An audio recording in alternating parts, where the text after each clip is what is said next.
નમસ્કાર, આપ જોઈ રહ્યા છો સાવધ ન્યૂઝ। શ્રી છબીલા હનુમાનજી દાદાનો જન્મોત્સવની ભવ્યથી ભવ્ય ઉજવણી કરવામાં આવી। વિક્રમ સંવત 2082ના શુદ્ધ પૂનમના હનુમાનજી જન્મોત્સવ નિમિત્તે સમો ગામે પરચાધારી છબીલા હનુમાનજી દાદાના મંદિરે વિવિધ કાર્યક્રમો દ્વારા ભવ્ય ઉજવણી કરવામાં આવી। જન્મદિવસ નિમિત્તે સવારે મંગળા આરતી, દાદાનો શણગાર, અન્નકૂટ यज्ञ, दादा ने 56 फ्लेवरनी अलग अलग केकनु अन्नकूट द्वारा जन्म उत्सवनी उजवणी करवामां आवी।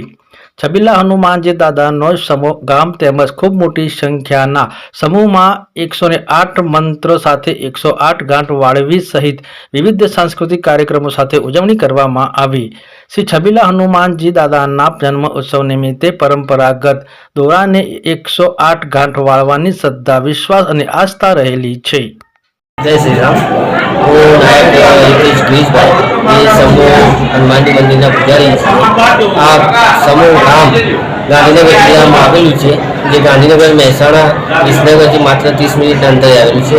આ દાદાની પૌરાણિક મૂર્તિ પાલનપુર જોડે જગાણા ગામથી લાવવામાં આવી છે, જે 1100 સાડા 1100 વર્ષ જૂની માનવામાં આવે છે। દાદાનું અહીંયા દર શનિવારે અન્નકૂટ ધરવામાં આવે છે। આજે દાદાનો જે જન્મ જયંતિ છે આખા ભારતભરમાં ઉજવાય છે।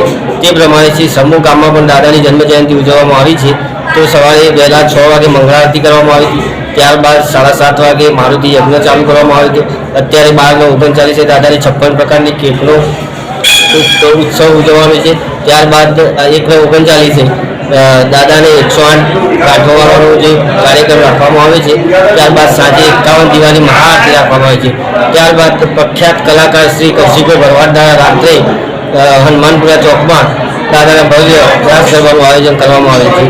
તે ભારતભરમાં વિકસિત સુપ્રસિદ્ધ દાદાનું મંદિર સમૂહ ગામમાં આવેલું છે। જન્મ જયંતિ નિમિત્તે દાદાના ભક્તોને દાદા વતી સૌની મનોકામના પૂર્ણ થાય તેવા છબીલા દાદાના આશીર્વાદ।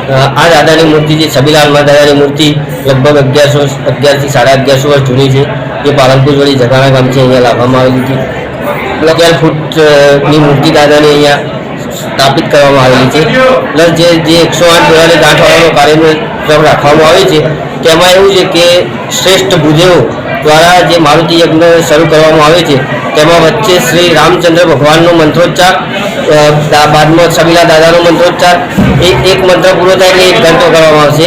ભક્તો દ્વારા મંદિરથી નિઃશુલ્ક દોરા આપવામાં આવશે, જે 1 ઘંટો વાગે એટલે 1 દોરાને 1 ગાંઠ વાળવામાં આવશે। એ રીતના 108 વખત મંત્ર વાગશે, 108 વખત ઘંટ વાગશે અને ભક્તો 108 દોરાને ગાંઠ વાગશે અને તે પોતાના ભક્તો જે છે જે દોરો પોતે ઘરે લઈ જઈ શકશે અને તેમને ગ્રહણ કરી શકશે।